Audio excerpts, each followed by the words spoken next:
My family and I moved to Santa Monica in April. There was so much to learn, so many new quirks to a city, its downfalls, and especially the things that they offered that were different. When we arrived to Santa Monica, there were hundreds of electric scooters. One was called Bird, all over the streets. How many people here, judging by the laughter, yes, have heard of these Bird scooters? They're, to say the least, controversial. I wanted to see what they were all about, so I downloaded the app. It asked me for my driver's license to prove I was 18. It took me through a series of safety measures, ways to park the scooter safely, and laws to be obeyed. In fact, it ended asking if I wanted a free helmet. If you click yes, they shipped you a helmet, so you'd have the helmet to wear. I'll be honest, I was thoroughly impressed.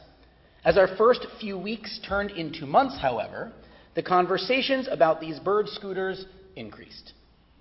People complaining about their speed, the safety issues, and concerns for the overall effect they would have on the city, and they were all fair and reasonable concerns. These concerns were in no small part due to what I had seen countless times: people not following the rules that were given. No helmet, driving the wrong direction, even kids being on the scooters. And as you remember, I said it asked for my driver's license to prove I was over 18. It got so bad that there was a temporary ban placed against the scooters for overall safety concerns. As I read more and more concerns, I found myself asking, who should be responsible for these incidences? Was it the company that released the birds into the wild? Or was it the general dismissal of the rules and regulations they had set by the users? Who was to bear the blame for the situation? Sounded to me like we had a controversy of user error versus responsibility of the creator. And there's a beautiful relationship between a creator and a user. It's intimate, it's nurturing. When you talk to a musician about creating a piece of music, they have their inspirations, their interpretations, and what is scary is bearing their soul in the music and waiting to see the way it's received and used. Our tradition is also no stranger to such a relationship. God created the world. Even starting from the very first humans, Adam and Eve, we have a conundrum. There is a tree with fruit on it that is forbidden. Huh? You create two people. Tell them to literally enjoy the fruits of your labor, except that one tree. That seems like a design flaw. Why would you leave forbidden fruit just hanging around, God? What were you thinking? Did God irresponsibly drop the fruit off, creating a public safety issue? Let's go beyond the garden. There are many things in this world that have harmful potential. When you go on a hike, you watch out for poisonous plants. Oxygen that we need to breathe can literally fuel and exacerbate different elements such as fire to dangerous and scary degrees. Did God act irresponsibly when designing and creating this world? Humanity was made in the image of God. Therefore, we have the gift of free will. And that gift comes at a price, a steep and scary price. Free will means we are ultimately a responsible party. Having free will means we can act in our own accordance without intervention, step by step from God. When God created humans to care for the world, what obligation did we actually take on? When that covenant was formed, did we read the fine print? I think we did. Here's why. I think that the covenant is about taking risks. The risk of messing up, the risk of steering the ship wrong, the risk of maybe even upsetting God. The relationship between user and creator has turned bidirectional, just as the creator-user relationship is in the modern world. In 2007, Steve Jobs said, "Here, world, here's the iPhone." And from that point on, there's been a phenomenon of products evolving based on feedback. The evolution of the iPhone was in no small part because each and every day people posted, here's what I think, here's what I don't like, here's what I like. And guess what? They responded with version 2 and version 3, and now there's version 10, but there was no version 9. That was just to confuse everyone. They didn't do a 9. They flipped through it. What works, what didn't, what's missing? We've evolved our relationship with God to the same level. We pray. We pray in words, in actions, and intentions. We said Amisha Berach today, putting out into the world the honesty of caring for those who are suffering. We do what we can to protect the environment. We actively participate in assessing and testing the creation of the world God laid before us. Holiness is celebrating what is created within the context of that loving covenant. Look around. We're sitting in a beautiful building made by humans. Does that remove the holiness from the space because God didn't create the building? And the scariest creation that God ever made was the creation of love.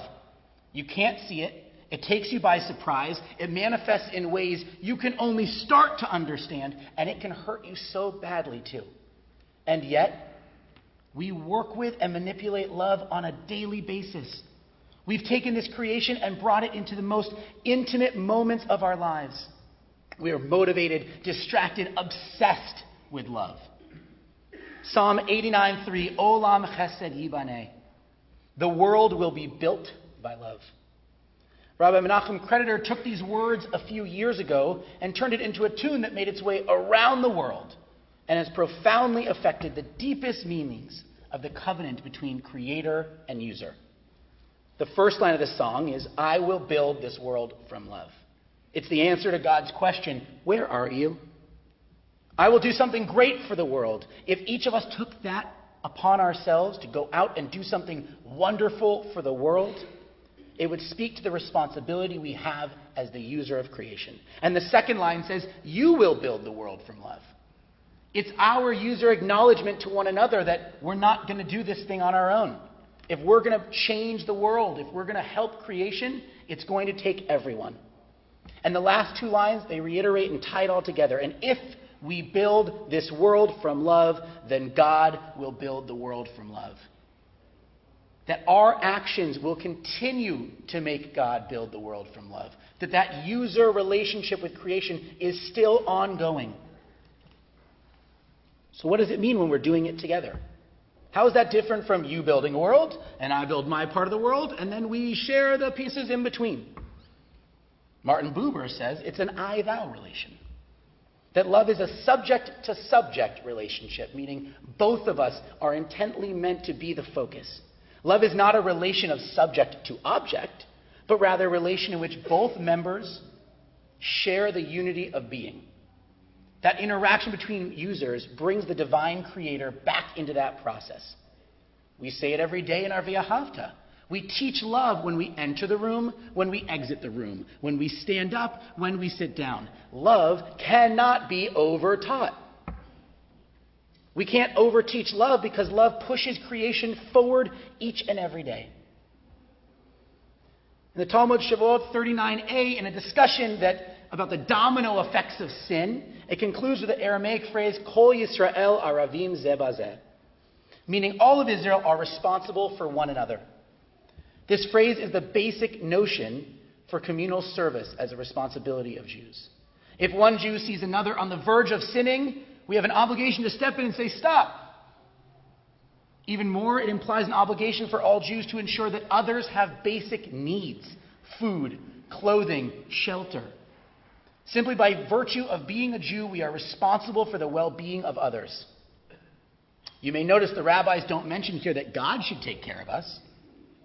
I understand this phrase to mean that in caring for one another, caring for the world around us, we bring God into the equation. God looks out for the world through the user, and without our conscious choice to do what's right, God's ability to affect the world would be rendered useless. And we're reminded of it at these high holidays. The blast of the shofar that we just heard is a wake-up call to action. That third set the shofar wrote, the third set of the blast, remind us of our responsibility as a user. Like the shofar, these piercing blasts dive deep into our souls, affecting us in the most intimate moments of our lives. Wailing horn shakes our soul and pulls us out from a deep slumber and says, "You've got work to do. Wake up." As a congregation, we live this challenge in an incredible way. Our Tikkun Olam committee provides the guidance and programming for us to rise up and make the world better each and every month. And one example is our food drive going on right now. God created a world with more than enough food in it. And yet, we have a serious hunger problem. How is that even possible? Again, did God design the world wrong? But instead, KI takes on this challenge, this flaw in the follow-through of creation, very seriously. Over the course of these holidays, we are striving to go and raise 195,000 pounds of food to feed those who are hungry. This responsibility that we understand as a community so clearly is only one of many examples of ways that a user can make the world better that the Creator did. Now, since I'm already talking about food and it's not Yom Kippur, let's talk a little more about food. What about what we eat? One example of individual responsibility is taking note of prioritizing ethical source of food. The food industry of today is one that I am certain God would be ashamed of. We are at a point in the production of meat that methane from cows is literally depleting the ozone. As the user, we have an opportunity here. No, we have an obligation to fix the problem. And I'm not advocating for one form of eating or another form. I'm advocating for responsibly looking at the situation in which we have gotten ourselves into and recalibrating. For some, this looks like a program called Meatless Mondays, in which they skip one day a week of eating meat. That would be a seventh less methane produced into the atmosphere if everyone followed it. For others, it's about knowing the real source of what they drink and eat to make sure it's ethical and locally sourced. Taking action through how we nourish our bodies makes the process of responsibility, as I think you'll all agree, very personal. So what if we were to reject something new that was created because it was scary? What would the world look like? Cars, they help us get places faster. Airplanes, even further. And yet they are so dangerous that there are regulatory bodies to make sure that we use these pieces of creation carefully. The internet. The good that comes from the internet is incredible. Knowledge is accessible. Communication is a breeze. Things like FaceTime bring those who we love who are far away closer to us. And yet, is there bad that comes from the internet? Oh boy, is there bad that comes from the internet. The entire world functions on the internet to the extent that we're all vulnerable, and it makes it a scarier place for everyone to live. And what if we had rejected love as a creation because of how scary it can be? Imagine how much of the world wouldn't exist without that creation of love. So Santa Monica put out a set of 5 things to know before you bird scooter. It was the user taking the responsibility. They realized they needed to make sure that creation was being used in a way that positively benefited society. They wrote on the website, "With any disruption, there are growing pains." They created a program called the Shared Mobility Pilot Program, and the plan is to learn how to optimize the performance and minimize risk. Santa Monica has partnered with 2 major companies to create a way in order to elevate the experience and enhance for their members of the society. They've asked people to share the blog, spread the word, and ensure that the safety and public happiness can be achieved. They didn't reject the creation. They took the challenge to find a way to make the world work. The gift of having this influence, of being influencers of good, is an awe-inspiring thing for us. We do community service constantly. We stand by our principles and act as a light among nations. But maybe it's time we remember that we can also be influencers on God. God created the world, and yet we can still demand of God, and we can question God, and we can wrestle with God, and we can blame God. The responsibility of the Creator, like that of a parent, is to absorb the blame we need, shape us into the responsible party we will become by guiding us with a life of action and principle. These high holidays are a moment to calibrate.